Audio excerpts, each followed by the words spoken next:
It just makes sense that like when you just look at everything, right? Usually, whenever you see a new trending diet, Yeah. we're seeing an influx in some new type of behavior, Yep.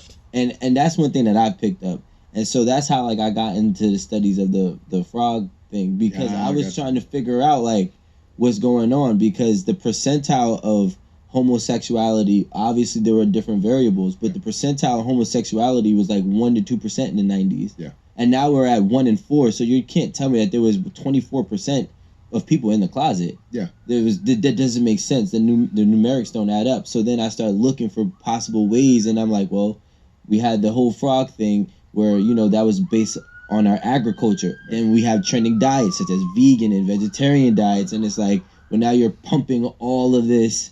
Yeah.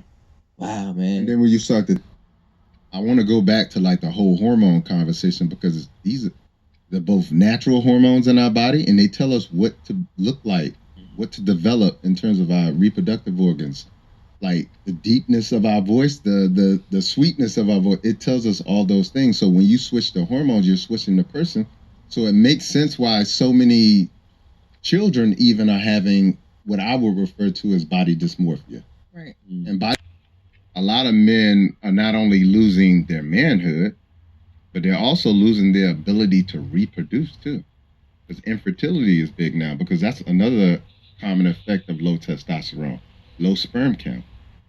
You see what I'm saying? So like, it's a real big issue, and even in science, because pesticides are another issue. Because if you're eating processed food, you're eating pesticides, and the second most prevalent pesticide is atrazine.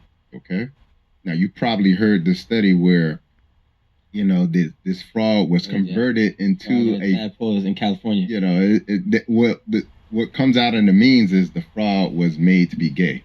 No, the male frog was converted into a female frog. Yeah, he had developed women. He had both reproductive organs, the woman and The men parts were disappearing. Yep. Okay. Yeah. And this is atrazine. And his personality was changing from being the one that was in front to be the one that was in the back. Yeah. And that's the second most common pesticide in the U.S., which is atrazine, which is banned in Europe.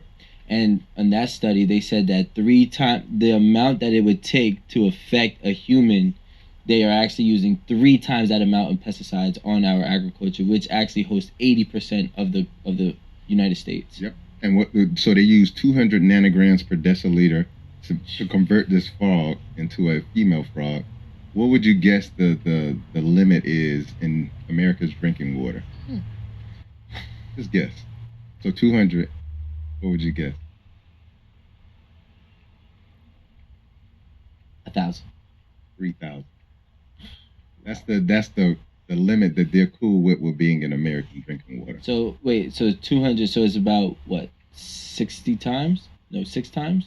Yeah, so just imagine that, bro. Like that's allowed in the drinking water. Like drinking water, as in what? Like bottled water or the water that you get that comes out of your tap. You should cook with, basically. Yes. And my question is too, if you're washing your body with, let's say you don't consume it, but you wash your body, it still can get into your Yes. Into your pores. Yes. You gotta understand, like even when patients would come in the hospital, and let's say they had an issue where they couldn't swallow anything, we would put like a fentanyl patch on them to help them get rid of the pain. So whatever you put on their skin, your body is absorbing it. Wow. So if it's having that impact on men, what's happening with women? Same thing with women. So with women, the issue becomes the estrogen dominance in the body. And when you have estrogen dominance or high levels of estrogen in the body, the issue you're going to have is breast cancer, uterine cancer. You're also going to have fibroids, PCOS, okay? You're also going to have a lot of issues around having a very painful menses. You're going to have a longer menstrual cycle, which most women are having. And this is really key. You're going to start to see young girls have earlier menses. So now we're seeing young girls who are having a menses at 9.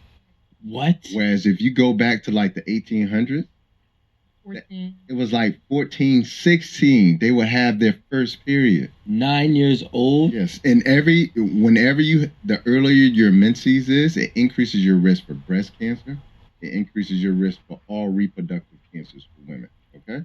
And the other thing that's really key and really important about this is that the more estrogen you have in your body, it causes the woman to become androgenized. And what that means is it will make her more masculine. So just think about that for a second. We're seeing men become more feminine, okay? Seeing women become more masculine, okay? And all of this ties back to food. You know,